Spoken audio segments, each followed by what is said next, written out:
Welcome, everybody. My name is Mina Jane, and I'm the director of the Ashland Public Library in Massachusetts. And I am here with Nan Fischer, who wrote the book of Silver Linings, which we will be talking about in depth in the next hour. And I hope you all read it and love it as much as I am. I have. Anyway, so before we get started, I just wanted to say a couple things. One is I'd like to thank the Friends of the Ashland Public Library for supporting all of our programming. We couldn't do it without them.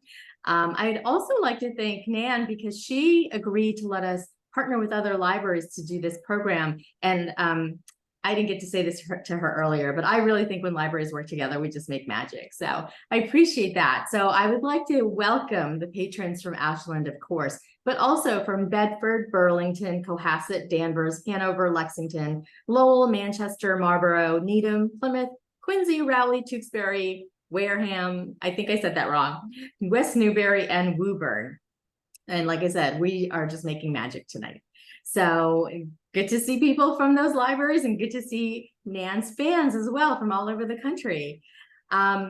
Also, you can buy Nan's book, The Book of Silver Linings, from Aesop's Fable. She sent book plates, and they will come out with signed. And I always think that signed books are gold. So I have a lot to say apparently about all of this, but I don't think you want to hear from me. I think you want to hear from Nan. So I'm just going to do a quick introduction because she's fascinating.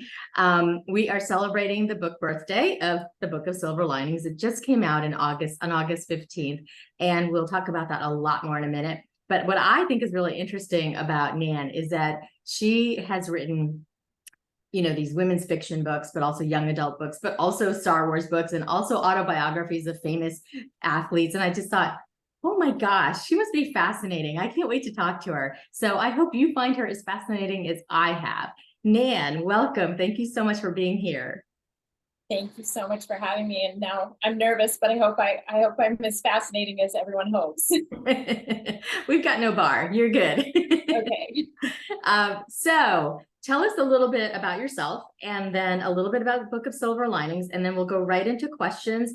I have lots of questions, but also if you have one, please put it in the Q&A down at the bottom of your Zoom board, because then that's where I will pull questions from. We can't hear you or see you. We're in webinar mode. So that's how we're going to do the Q&A.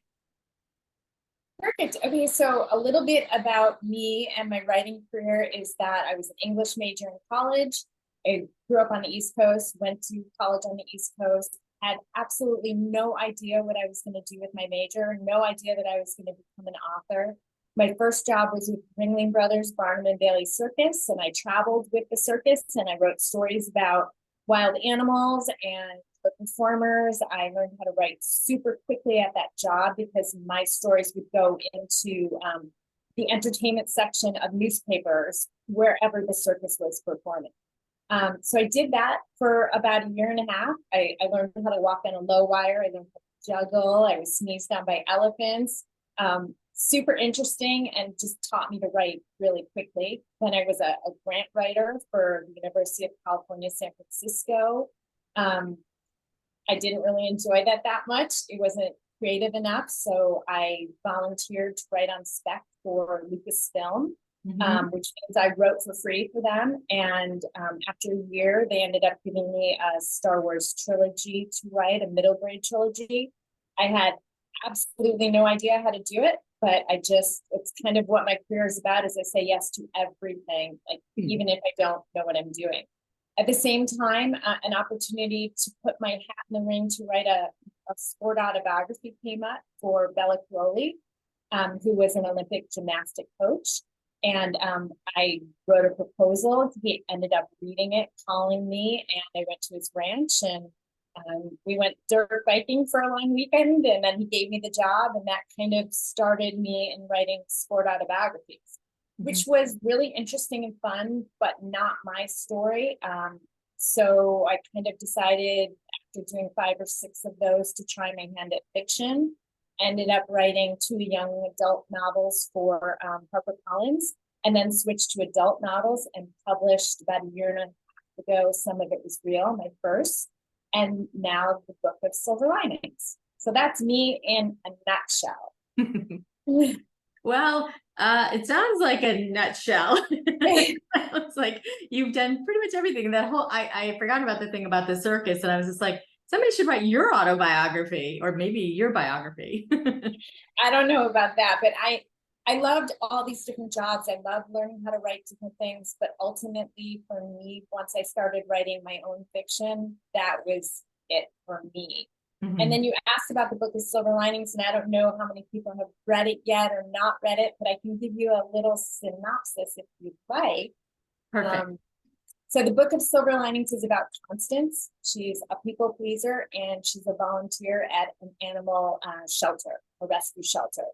And she says yes to her boyfriend's proposal, even though she is really unsure of whether he is the right guy for her.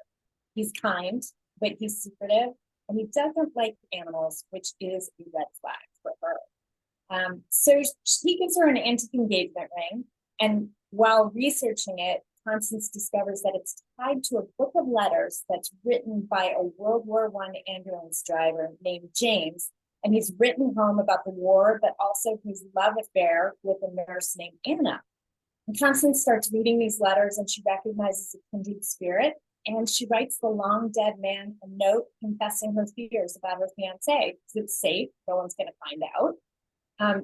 Days later, when she returns to the library to read more letters, she discovers that this long dead man has written her back.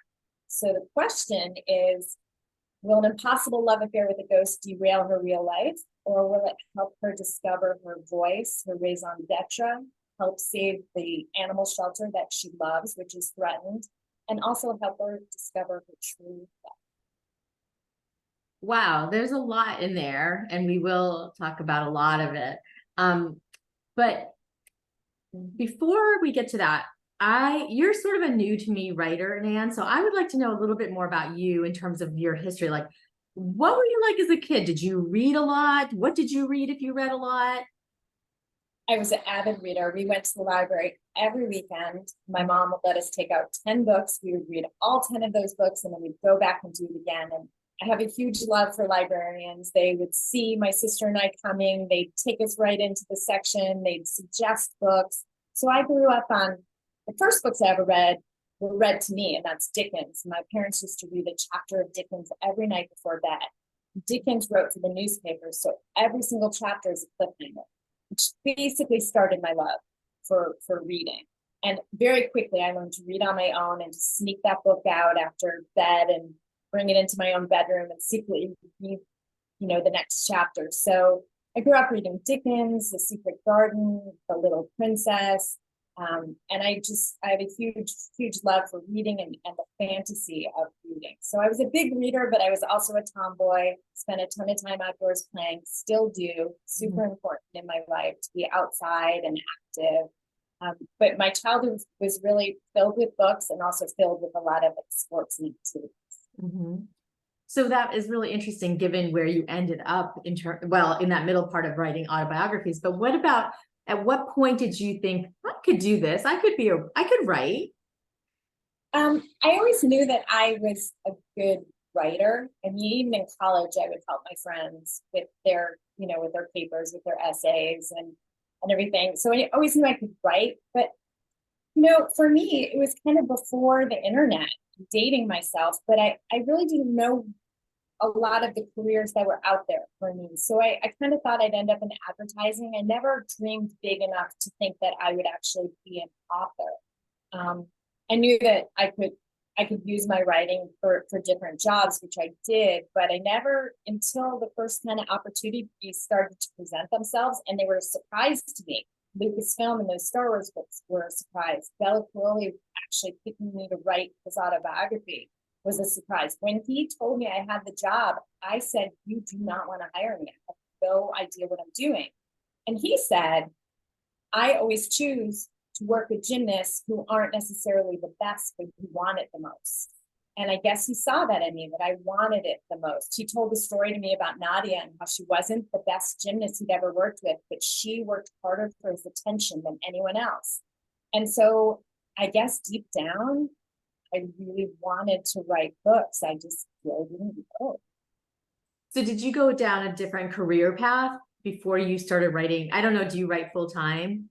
I write full time. Okay. So once I started to get the Lucasfilm Star Wars books were great, but that's a limited thing. That's a trilogy. But once I got one sport autobiography, I just kept getting more. I got an agent at IMG, which is International Management Group. They represented a lot of athletes. I was in my 20s, so I really had no ties anywhere. So part of writing sport autobiographies is living with the athlete, traveling with the athlete, basically becoming a chameleon in their life. And so I just started doing that, and I just kept getting more books. So I just rode the train until I realized, okay, I can write other people's stories. Now it's time to write my own. Mm-hmm. I have a question in the chat, which I think is really interesting because you wrote about Bella Caroli at a certain time. So Yes. the question is from Patricia, how do you feel about the fact that now he's credibly accused of bullying the young women gymnasts because you knew him at a different time, in a different place in time? Yes, it's really complicated. The time that I spent with him was still in his prime. He and his wife Marta. I think at that point Marta was the U.S. gymnastic coach, but all I saw was him being excited about his gymnasts, coaching them. I never saw him bullying, so I didn't see any of that, and I spent a lot of time with him, and he couldn't have been more encouraging in my eyes. And when kind of the Larry Nassar stuff came up, and when there was a 30 for 30 about him, and the people at I forget who did it, maybe ESPN did the documentary, called and asked if I wanted to be part of it. I said yes if Bella agrees. And at that point, he's quite old and he just didn't want any part of it. So my allegiance, he gave me my break in writing books, and also was just so incredibly kind to me. So my only opinion is the man I know, I really like. Okay. Yeah, because I think that that's a hard thing about writing nonfiction is that things change or information comes out. Right. And you have to remember too that I write for them, with them, but it's their story. So I'm just kind of the pen in that process. And I've done a lot of different sport autobiographies, about a lot of complicated people. But ultimately it's their story to tell. And I tell that for them in their voice. Mm-hmm. So interestingly, you said you went from writing, the Star Wars to the, the nonfiction to the autobiographies to YA to now adult books. So did you find that there was a best fit for you? Adult novels are definitely the best fit for me. I loved writing YA. I think anybody who reads YA and reads the newspaper knows that it's problematic right now, that there's a banning of books, that there's a lot of sensitivity issues. That made me really nervous. I saw some of my friends get canceled, authors who really only had the best interests and just really wanted to tell a great story. And either through just not understanding the social landscape or one misstep, they lost their careers. I didn't make the switch to adult novels because of that, but there is more freedom in writing adult novels. And also, YA is really fun to write because it's a time of life that's incredibly exciting. I loved tapping into that. Everything's happening, everything's new. I mean, it makes you remember what that was like for you. It makes you want to portray it in a certain way. Now I'm really interested in adult novels and in things like imposter syndrome and core beliefs and finding yourself in your raison d'etre. And that's what we were talking a little earlier. I write what interests me, what I find fascinating, in the hopes that readers will feel that fascination and that it will carry them away too. So adult is definitely, commercial women's fiction is definitely where I feel most comfortable. So I want to go back a little bit to your history, because I was like, I'm gonna place a bet with the audience here. Okay. I not for money, just for kicks, that Yes. you had some history in human services or psychology or something, because you really dig deep into your books, and it's amazing to me that you're able to pull out like emotions from the reader around the things happening for your characters. So do I win? I think you win in the sense that life has not been just smooth sailing for me. And then I've done a lot of personal work. I've had some bad therapists, I've had some great therapists, and the great therapists have taught me so much. And I try and incorporate the things that I've learned in my stories, because I know that growth, finding your passion, finding your voice, figuring out who you are, what you want in life, is really hard. It's really hard. And if you don't have the ability to do that yourself, or you don't have people around you who are guiding you, and you have to figure it out yourself, maybe something that I write will shine a little light or help in some way. Well, I was going to say that I feel like it's very authentic. I've spoken to authors who said, "Oh, I just make it up," and I'm like, it's hard for me to read something that is made up when it comes to like those issues that are so in depth in our souls, right? So I really appreciate that about you and your writing. Well, thank you. I think, we were talking a little bit about Constance and that she's a people pleaser, and that's me. You put part of yourself into this story. I grew up feeling that I really was not likable. And so I tried to please everyone. And I still kind of fight myself sometimes, because I find myself always trying to like do more, be more, give more. So if it feels authentic, it is authentic, right? Because you put yourself into that, and then I'm trying to provide a journey that wasn't my journey, but a journey to show like some of the paths to finding out who you are. Because you can't, like for me, I dated like the flotsam and jetsam of the boyfriend world.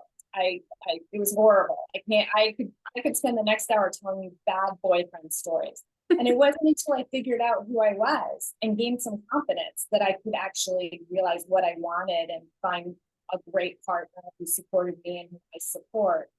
And so, I'm definitely part of this story for sure. I'm glad that it comes across as that. It's amazing. Because a lot of authors also will say, "Oh, I don't put myself in there. I don't put friends in there." But, how can you not? I always wonder that question. And people, they have their own ways of writing. So we do have a question about what influenced you to write this particular book. Were you aware of similar books and authors who use that same ghostly theme? I try not to read any books that are kind of in the vein of what I want to write. So no, I haven't read any of those books. I still haven't read them, even though this book is out, because I want to make sure that I'm being super authentic. There were a bunch of inspirations for this story. The first is that my husband gave me an antique engagement ring. And I've always wondered, I wish I was wearing it now, but I'm not. But I've always wondered, like, who were the women who wore it before me? What were their stories? How does their life maybe touch my own? Another inspiration was my own, as we discussed, my own people pleasing, and wanting to write a story about a woman who actually is not rescued by a man, who finds her voice, finds her raison d'etre, and saves herself, and in the process, saves other people along the way. Because finding silver linings is important, but being a silver lining to me is the most important thing. And it will give you so much more than you give away to do that. Another inspiration, and I wish I could show you the photo, but it doesn't really work on Zoom, is my husband has this black and white picture of his grandfather with Franklin Roosevelt during World War II, and they're standing next to each other. And when I saw this photo, it's my husband in the photo. And so I was kind of inspired to add little threads of reincarnation through the story. I don't say one way or another. It's up to people to decide what's real and what's not in the story. And then the final inspiration was, I'm a huge supporter of animal shelters, and the opportunity to shine a light on what those incredible volunteers do. It is a heartbreaking job. It's bittersweet, the definition of bittersweet. And what they do in helping animals find their forever home and give them a second chance, it's an honor to even be a little bit of an inspiration to people to say, if you have the heart and the home, be a silver lining in an animal's life. Mm-hmm. Wow, so there's a lot going on in this book because of all of those different things that you were trying to Yes. accomplish. But I'm going to go back to Constance first Mhm. because she's not super likable at the beginning. You know, you had said you didn't feel like you were likable, and so like that saying yes to everybody is kind of annoying, right? Like, did you find that writing her?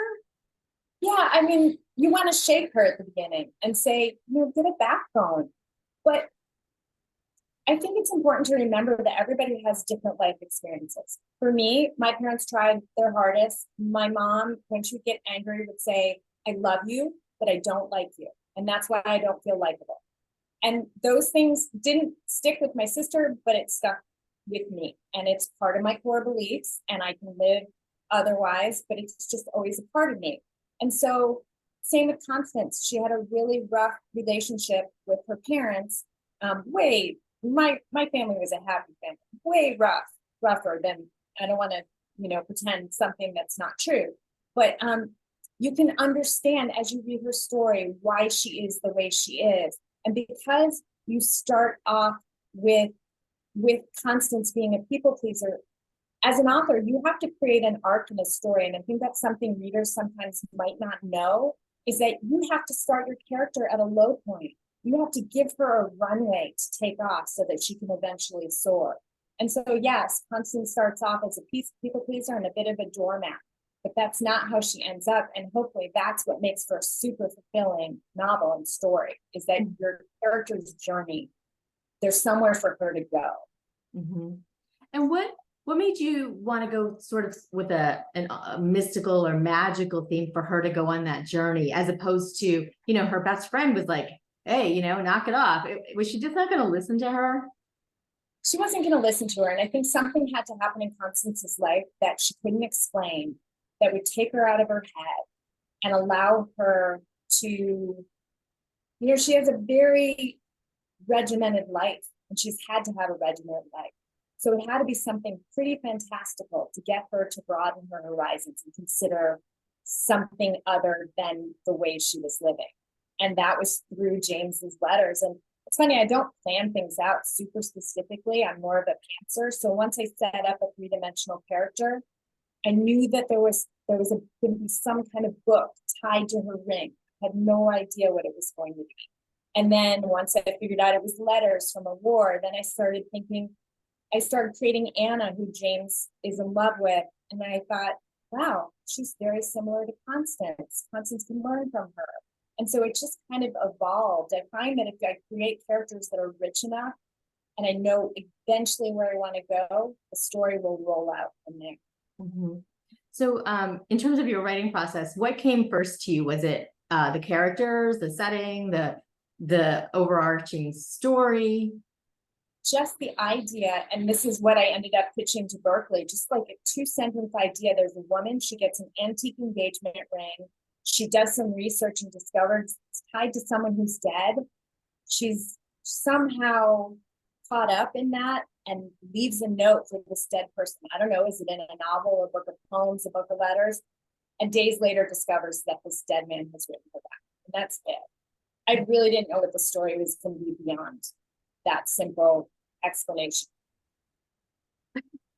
It's amazing. I know. You can like come up with like a 400 or 500 page book with like a 2-sentence idea.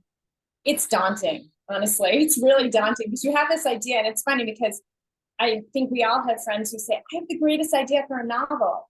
And sure, that sounds intriguing. It's so one-dimensional. And the path from that little idea to a full-fledged book is, 10 drafts and a lot of banging your head against your desk. Well, you look pretty healthy given all that. Oh, well, thank you. All right. So I wanted to pull a quote from your book, because I just thought this was really good. There was 2 that really stuck with me. The thing about putting off your dreams is that they recede each year until the distance to reach them becomes too far. Does that sort of encapsulate Constance? Has she given up because it just feels unreachable to her?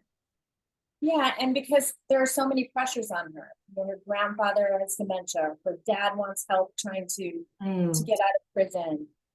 She needs to make a living. The animal shelter is going under.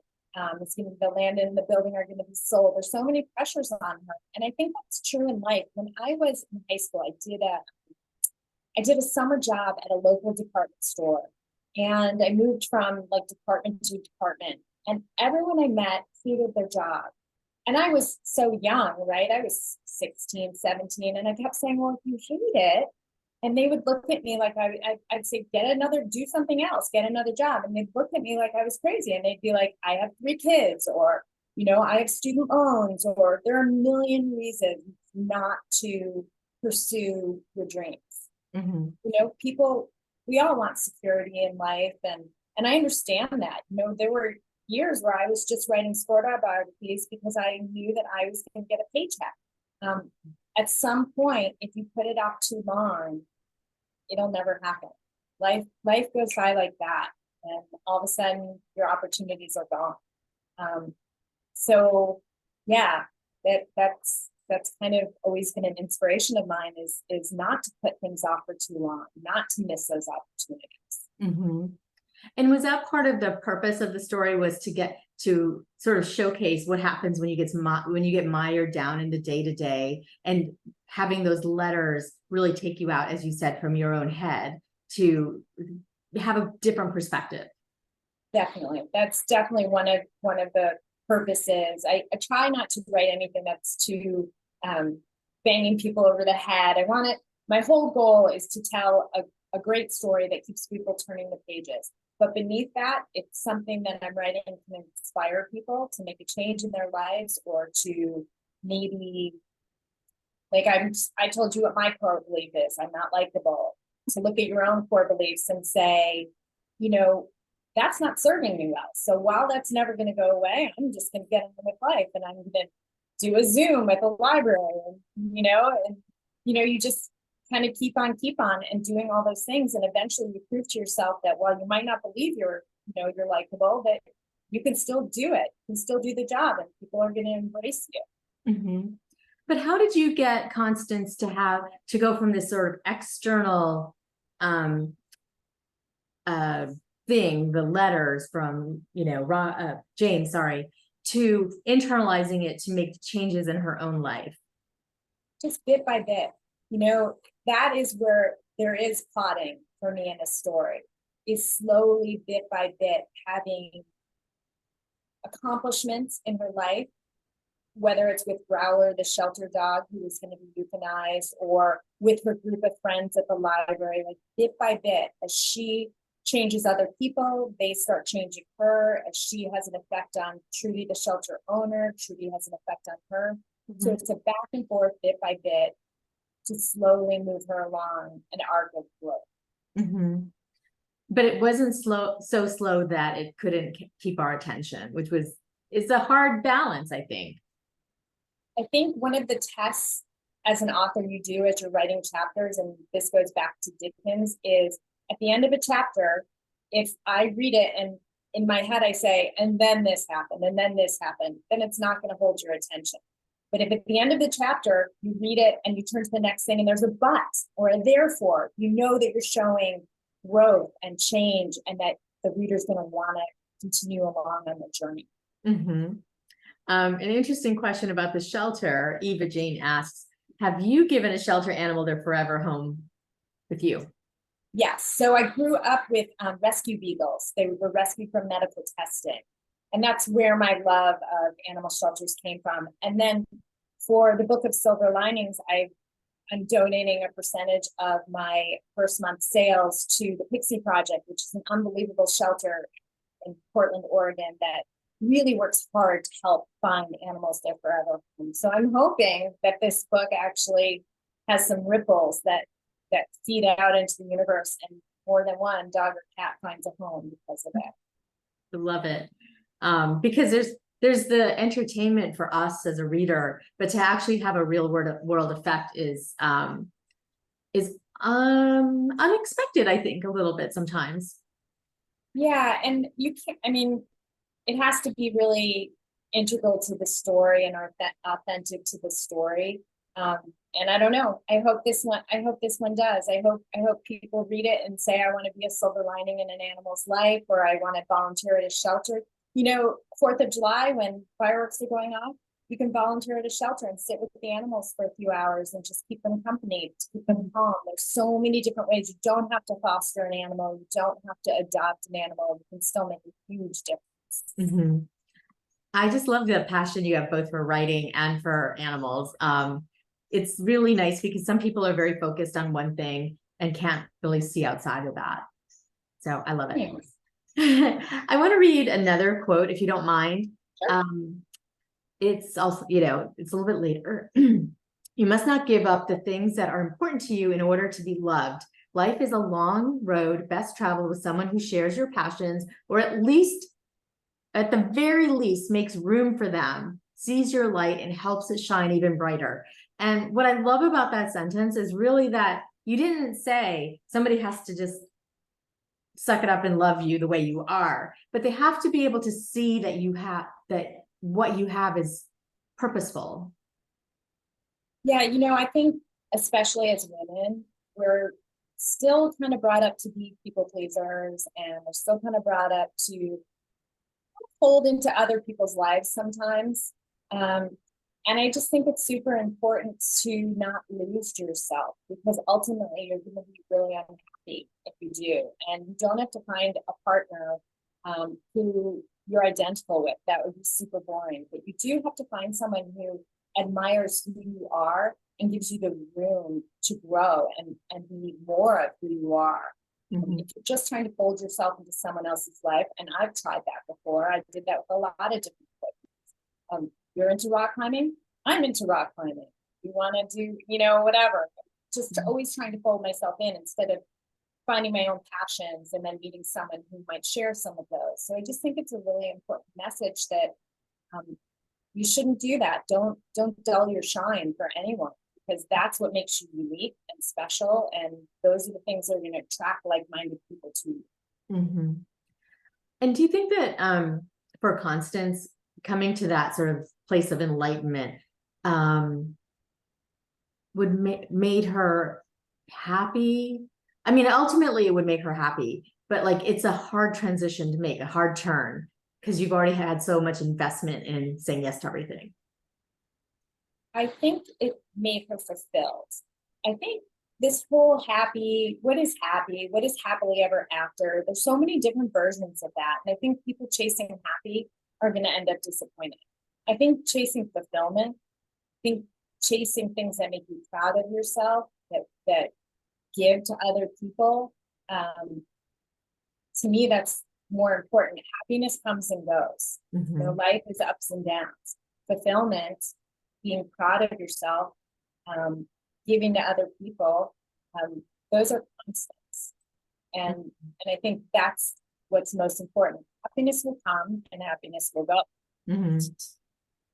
Yes, that's really smart, because I think it's more the underlying skill that she's created for herself. But like, you know, the first time she says no to somebody, you know, it's hard. And saying no to a parent. I don't want to ruin anything for people who haven't read the story, but that's incredibly difficult. Setting up boundaries with friendships, that's incredibly difficult. But all those things are part of, you know, defining yourself, being an adult. Mm-hmm. Until you do those things, you're not, you know. But even underlying the being fulfilled is like the ability to like yourself, so that you don't have to beg for other people to like you. So it sounds like Constance really did the work to get there, either through, you know, somewhat through the letters, but also through being able to finally say no to people. Yes, to say no, also through her work with Growler, who's an animal at the shelter, who is, everyone wants to just euthanize and throw away.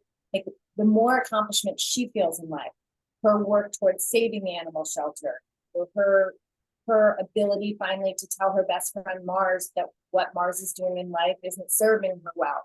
All these things make her more herself.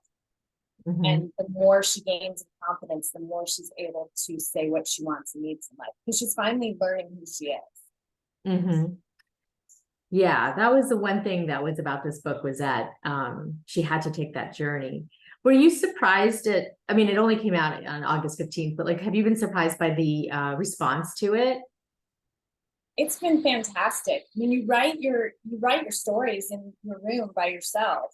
And my room doesn't really look like this. I'm in a little white room, this is a fake backdrop.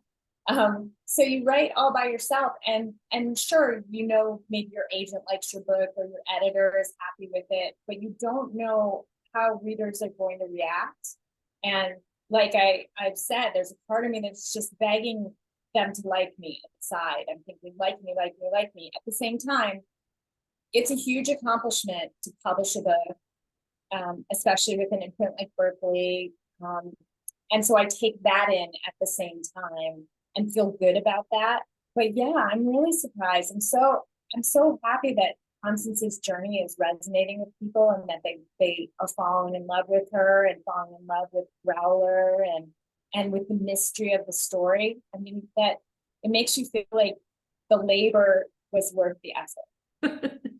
You got the baby out of it. Yes, exactly.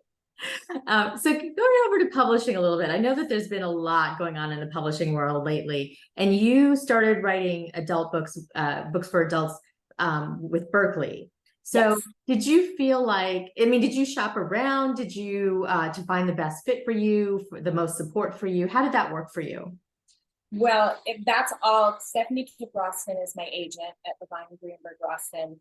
What happens as an author is you give your book to your agent, you work on it with your agent, and then she makes a list of poems that she thinks would be appropriate. And we ended up having an auction. There were different publishing houses that were interested in some of it was real, which was my first book with Berkeley. And so that's basically how it happens. And you talk to the editors who are interested in buying your book, and you figure out who has a similar vision. And for me, Carrie Donovan was she had the right vision for what I wanted to write. And I've absolutely loved working. She's an unbelievably good editor. Mm-hmm. That's so nice to hear, because you do hear like the horror stories more about agents than publishers, up until recently. But I'm very glad to hear that. So I'm wondering, how did they support you in the first book? Some of it was real, because that sounds like a fascinating book for anybody who hasn't read it yet. Pick it up. It's really interesting, very different. And I had said it to you earlier, your books are just not formulaic. They're unexpected. Thank you. Some of it was real, in case people don't know. It's about a psychic named Sylvie who's unsure of her gifts, and Thomas, who's a cynical journalist who is just determined to prove that she's a fraud for his own reasons. And there's a mystery that they band together to solve. And that mystery might destroy both of their lives unless they can figure out what's real.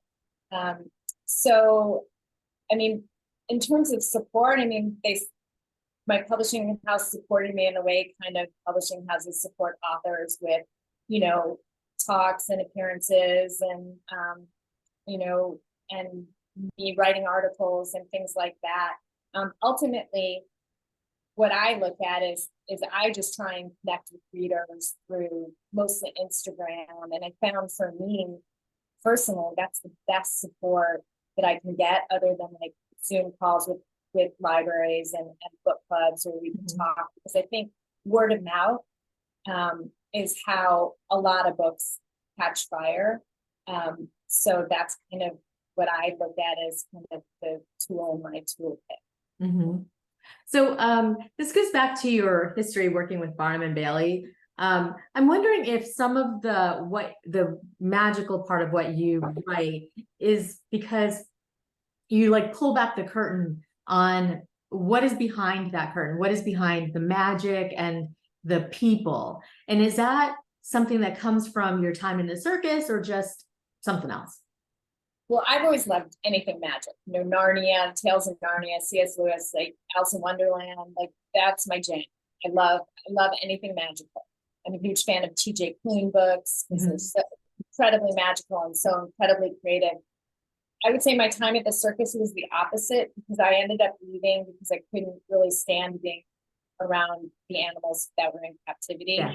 Yeah. So for me, that was, I quit because I started having to take people around behind the scenes at the arenas and saying things like, the elephants are swaying because they love the music, when really they're chained by one foot and they're swaying because they're losing their minds. So for me, Ringling, it was a super interesting experience that taught me a lot, but definitely not something. The only thing that came out of that for my writing is my first young adult novel is called When Elephants Fly. And it's about a young woman who is afraid of the mental health condition that has affected all the women in her family, schizophrenia. And so she's living a very careful life.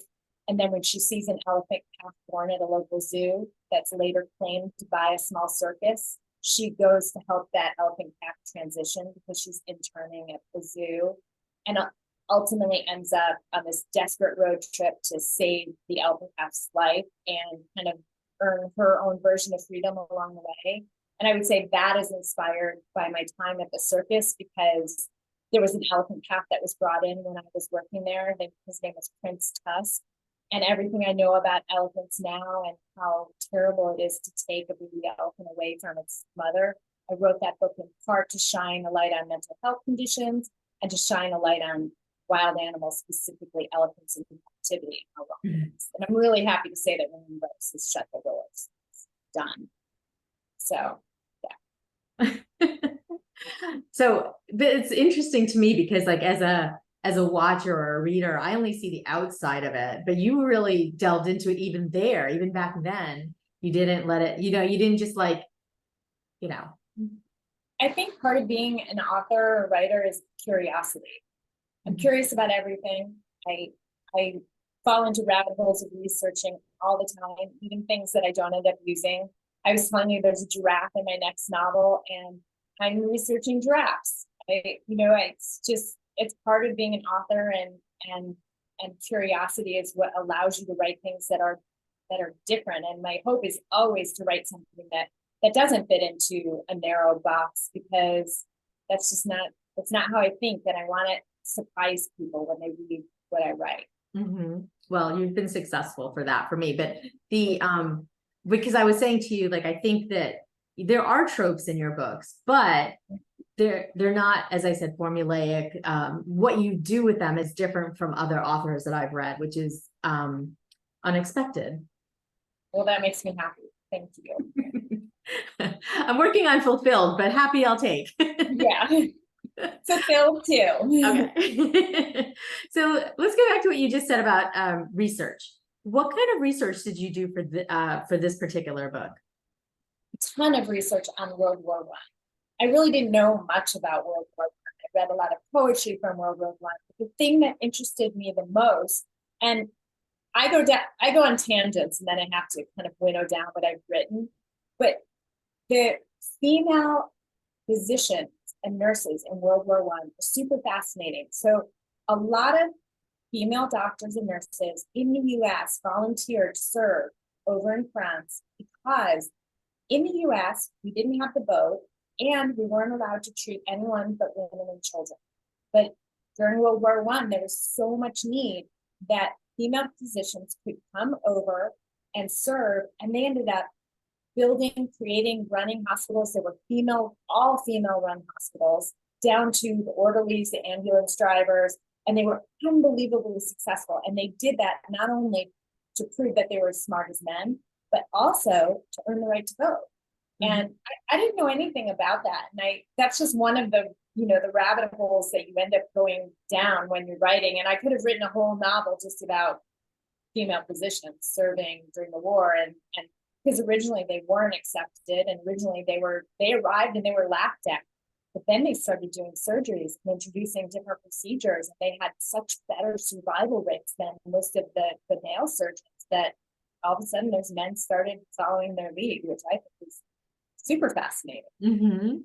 It is, and it's something that's not talked about very much. So the fact that you did the research but didn't necessarily include all the details in your book makes me want to go and do some reading. Oh, for sure. And at the back of the book, there are, I can't remember the titles, but there are a lot of books written about female doctors, both European and US doctors who basically helped in the war. And they're super interesting reads. And did you have to do much research about the veterinary part of it, or was it just pulled from your own experiences? Some, I mean, I talked to a friend who's a vet tech, and I know people who work at shelters. So all of that. I also now at this point we have a 15-year-old dog who has had a lot of behavioral issues. So I kind of tapped into that as well. I know what it's how heartbreaking it is to try and help a dog overcome their issues. I also know how fulfilling it is and how incredible it is to earn their love and to show them that the world is not a scary place. So that part of it was mostly pulled from my life. Mm-hmm. And if there's anything that you would want us to walk away from this book with, what would that be? I want readers to be inspired to be silver linings in other people's lives, to look for silver linings no matter how difficult their life is. I hope that Constance inspires readers to find their voice and their passion, to not fit into someone else's life, but to create a whole life before you try and meld your life with another person's. I think that you have the most chance of success in that. So I think those would be kind of my wish for readers to take away, and to finish the book and just say that was a great yarn well told, which is something my dad used to always say. When he finished a book, close it, and if he loved it, he'd say that was a great yarn well told. And I hope that's what I've written. I love that. I'm going to use that because I think this was a really good yarn well told. Thank you. So I know that you read quite a bit, and I wanted to ask you if you would recommend a couple of books for us to read. Well, sure. So the first one I think I'd say is The Ferryman by Justin Cronin. I'm a huge Justin Cronin fan. He plots better than really any author I know, other than Stephen King, who I'm also a huge fan of. I read everything by Stephen King. But I love that story. It is so remarkable and unexpected and creative. I'm a TJ Klune fan. I had actually never read The House in the Cerulean Sea before. That was one of his books that I just never read. And I read that recently, and just talk about heartwarming and amazing, and the message of just flying your freak flag high, being yourself. So incredibly important. And then I'm going to suggest an older book that people don't really know about, which is The Sparrow by Mary Doria Russell. It's about a Jesuit mission to an alien planet, and they hear music. It's set in the near future. They hear music. They know that there has to be some sort of sentient being to create music and all sorts of intelligence. And it's a story about perspective and how everything you think you know, you're wrong about, basically. Follow-up book is called Children of God, and that's the book that basically tells you that everything you thought in The Sparrow was wrong. She's a cultural anthropologist, and just the world building is kind of mind-blowing. And then really anything by Stephen King. I'm a huge fan of like The Shining, The Stand, The Shawshank Redemption, which I think people don't even know that he wrote. But his ability to create characters that you care about is really remarkable. Mm-hmm. Beyond its creativity, it's just that character building that I just want to learn from every time I'm reading through. I have to say The Stand is probably one of my very favorite all-time favorite. Oh, I love that. I just recently listened to it. Actually, not that recently, but right when the pandemic started, before we really knew it was a pandemic, we were on a road trip, my husband and I, and we listened to 49 hours of The Stand. That's how long the audiobook is. It's unbelievable. Of course, by the end, it was COVID and it seemed really creepy, but it's just, right? It's so well done. It's so creative. You don't know where it's going, and you love the characters so much in that book. Mm-hmm. So I actually put the authors and recommendations in the chat. Carol Sue just asked, and I will also put them in the recap email I send out to everybody with the recorded link. So what else is coming up for you next? You said you're researching giraffes, and this book just came out, so you should enjoy the limelight for a while. But what's next for you? I wish that I could enjoy the limelight. I am already on my third draft of the next novel. It's just part of being a working writer, is that you really don't sit back and just kick back and say, "Ooh, this is great." You think, "What am I doing next?" And before this book even came out, I had a draft of the next book, because that's just kind of how it works. And the next story is about twins, about one who grow apart, and one of the twins has to come home and step back into shoes that she doesn't want to step back into. And it's there's a promise that these twins make to share their journal on their 30th birthday, a journal their mom gave them. They were supposed to list 5 things they were certain of every birthday, and then they can go back and look at them. So at 5, what you're certain of, at 12, what you're certain of. And the story kind of goes from there and doesn't follow the path that my main character thought it would. There's a giraffe, because I'm very fascinated with giraffes. There's an enigmatic sculptor, there's a romance, but it's really about perspective and perspective shifts and the growth of my main character. I have to just say really quickly, I'm always jealous of those people that think ahead, like when they have a baby, they take a picture of something every month or every year or something. Right. Yeah. Or like that. That is amazing. I love that idea, the concept of what are you certain of at different times of your life? Right, because it changes so much. What I knew at 20 is so different from what I know now.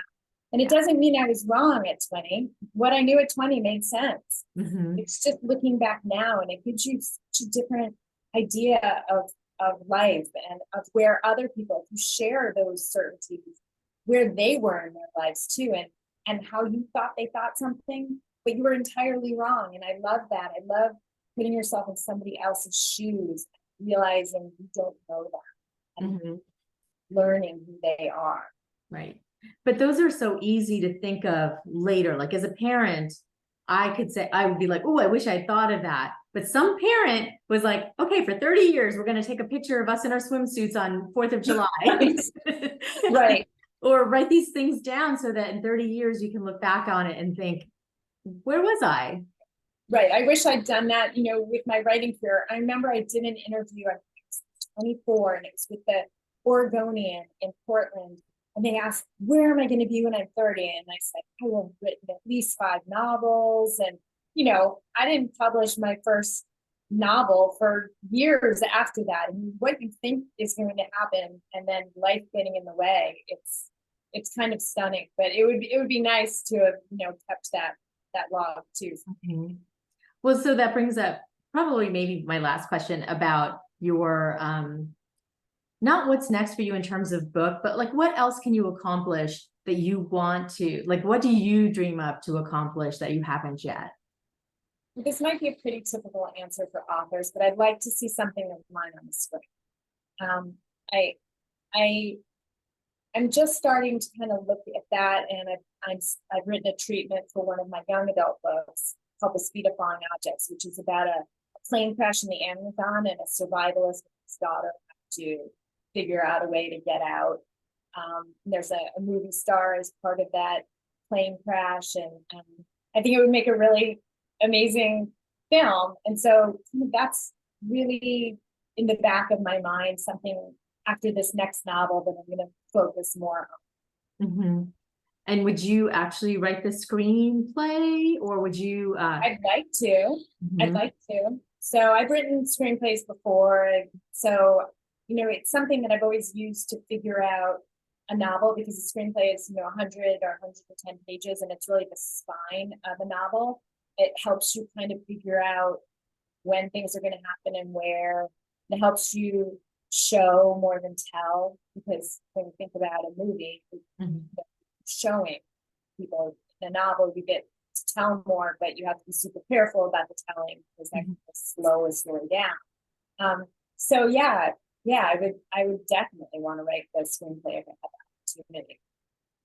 That's an amazing, I keep saying amazing because I just think you are, but so, I mean, I can see either of these books, the adult ones actually being TV shows, like sort of like a 3-episode, 4-episode TV show with Nicole Kidman. And I mean, maybe, I don't know, but that would be great. Yeah. If only I knew her. But yes. I think they would translate well, because there's so, there's such a thirst for this kind of storytelling, both in all media. you know, books So by women for women. I hope you're right. I hope the stories get to the right person or someone reads it and that I can be part of the process in whatever small way. Well, I'll look forward to that. I'll push wherever I can, which is nowhere. But Thank you. thank you so much for this conversation. I've really enjoyed it. Thank you so much. I really appreciate it. And I really appreciate people tuning in. And I hope they love the Book of Silver Linings and check out some of it was real too. Yes, absolutely. So I will send all of that information to you in a recap email so you can buy the book or get it from the library, and certainly keep a track of Nan on Instagram, right? For sure. Nan Fischer author on Instagram. I love looking at people's posts and responding to them. So if you post about my book, you'll see a little comment from me more often than not. Awesome. I love that you're present for your readers. We appreciate that. So, all right. Well, everybody have a wonderful night.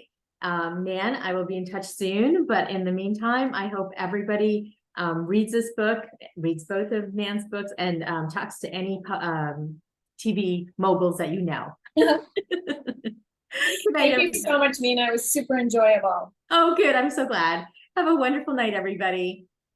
You too. Thanks.